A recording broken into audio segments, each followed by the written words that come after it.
frères, soyez toujours dans la joie. Priez sans relâche. Rendez grâce à Dieu en toutes circonstances. Ces quelques mots prononcés par l'apôtre Paul dans la deuxième lecture résonnent en moi. Et ces mots me font penser à celui qui a été mon professeur d'orgue, mon premier professeur, celui qui m'a permis de débuter à l'instrument. En 1997, lorsque j'ai commencé l'orgue avec lui. C'était dans le sud de la France, lorsque j'habitais encore à côté de Montpellier. Je me souviens de quelqu'un de très bienveillant, toujours positif dans ses conseils, sachant tirer le meilleur de chacun. En 2013, Alain m'a invité pour donner un récital dans le sud. J'ai passé un très beau moment avec lui, moment de musique, de partage, d'amitié.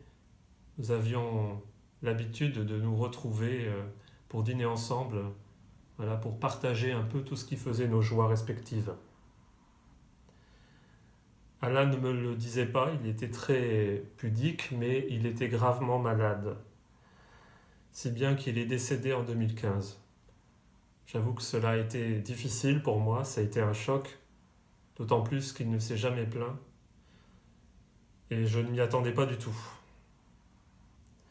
Il se trouve qu'Alain, malgré son épreuve de la maladie, du cancer qui le rongeait pernicieusement, Alain gardait cette confiance, gardait cette joie au fond de lui-même.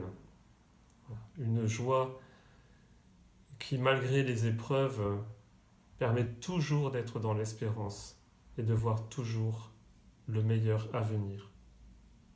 Je suis certain que cette parole de saint Paul était complètement enracinée en lui.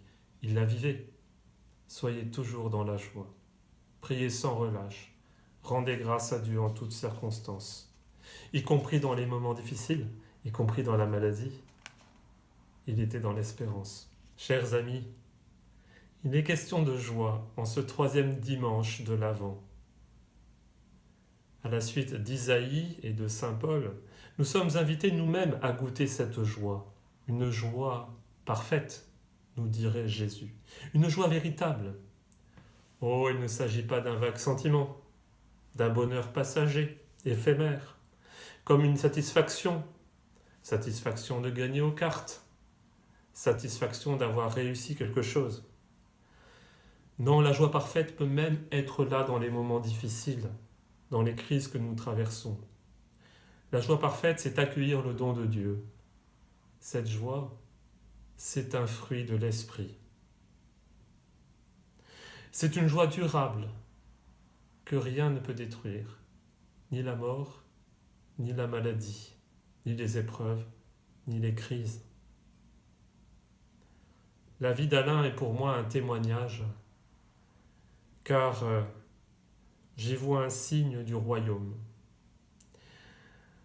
Présence d'un Dieu dans notre monde, dans notre quotidien, dans les petites choses. Un Dieu réellement vivant dans toutes ces personnes que nous rencontrons jour après jour et qui rayonnent dans leur vie. Toutes ces personnes qui se mettent au service des autres, s'oubliant eux-mêmes, qui se dévouent totalement.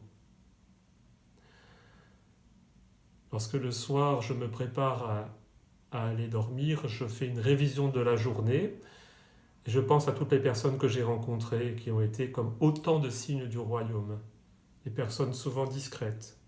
Je me souviens des paroles échangées. Quelquefois, c'est Dieu qui parle par la bouche des personnes que nous rencontrons, et plus particulièrement des pauvres. Voilà, ils ont quelque chose à nous dire de cette joie, de ce royaume qui est là présent. L'Esprit est à l'œuvre dans tout un tas de situations.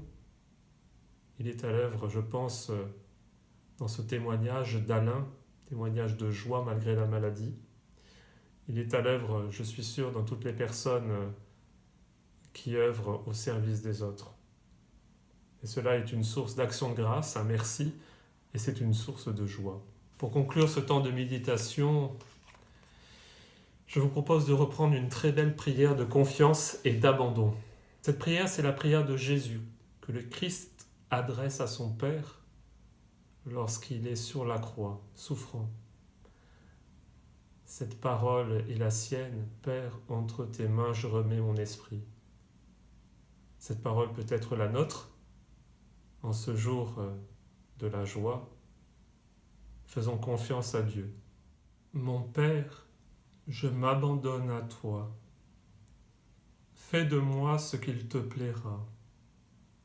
Quoi que tu fasses de moi, je te remercie. Je suis prêt à tout, j'accepte tout. Pourvu que ta volonté se fasse en moi, en toutes tes créatures.